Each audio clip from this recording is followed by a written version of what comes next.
80% is where you want to be, and give yourself grace for the other 20%. Welcome back to the Twin Win, the only live stream on the internet that helps you get the twin win of succeeding in business while winning at home so that you can stop existing and start living. My name is Josh, and I go live almost every weekday at 9 a.m. Mountain Standard Time. And if you're joining us, don't forget to hit the like, subscribe, and notification bell, as well as the follow and the subscribe or the share buttons for anybody that you think might need to hear this message. So I want to talk to you today about this 80-20 idea. And we've all heard the 80-20 rule, and it's applied in a lot of different ways.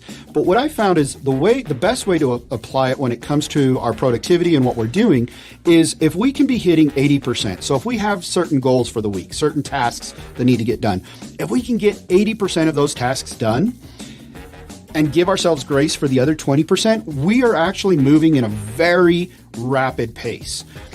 Most people don't move that quickly.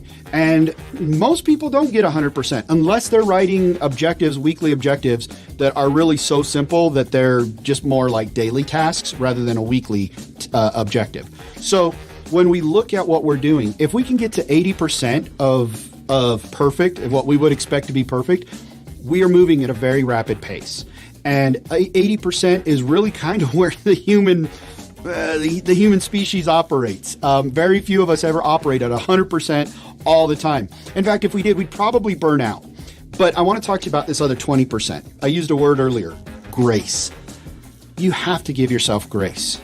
You know, I see so many people, I have so many clients come to me, and they're just these A-type perfectionist personalities, and they beat themselves up. Instead of looking at that 80% that they got done and going, man, look at how far I came, how awesome I am, they look at that 20% they didn't get done, and they go, man, look, I'm a failure. I'm an absolute failure. No, you're not.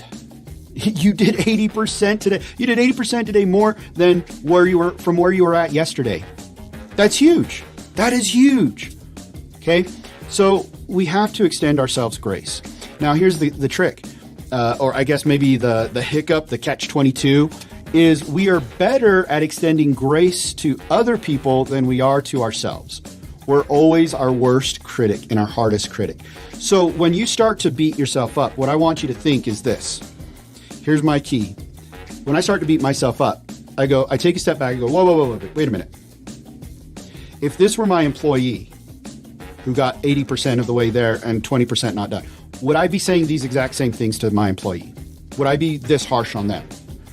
And of course, the answer invariably, almost every time, is no. I would not be that harsh on my employee. I would not be that harsh on my wife, my children, my friends.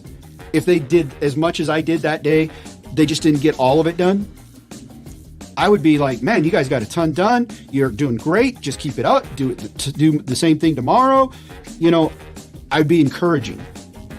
So if I would be encouraging to someone else, I need to be encouraging to myself. If I wouldn't be that harsh with someone else, I shouldn't be that harsh on myself. Because guess what? You're actually your own best friend. And why do I say that? Well, when I think of a best friend, I think of somebody that's always there, that's always hanging out with me, that's always listening to all of my complaints and all of my victories and celebrating and mourning and all of those stuff. Well, guess what? You know who does that with you? You! It's like my dad used to say, he's tell me this, he used to say, hey, remember, no matter where you go, there you are. No matter where you go, there you are. And it's true. You take yourself with you everywhere you go. You take your brain, you take your thoughts. So you need to treat yourself like you would treat your best friend. You need to extend that grace because you are your own best friend. You're the one person that is everywhere you go. And you're the one person that, because of that, has that control over everything that is said to and about you. So extend that grace and just focus on that 80%. When you're learning a new objective, when you're learning a new skill, you might only be at 10% efficiency or proficiency. But as you learn the skill, aim for at least 80%. And if you do that, I promise you will be an excellent, you'll be excellent at that skill. You'll be in that range of just excellence and you'll get things done. Same thing with your daily tasks and your weekly objectives. 80% of completion, 20% grace. Aim for 80% done and 20% grace. Always practice grace. That's my challenge for you today. What do you need to forgive yourself for today? What do you need to be a little easier on yourself for today? Think about that. Hopefully you caught this at the beginning of your day so that as you go through your day, you're thinking about that and you're being a little kinder to yourself. That's my challenge. That will help you to succeed in business and win at home so that you can stop existing and start living. We'll see you guys later. Make sure you hit the like, subscribe, follow, and notification bell, and we'll see you guys in the next video. Bye.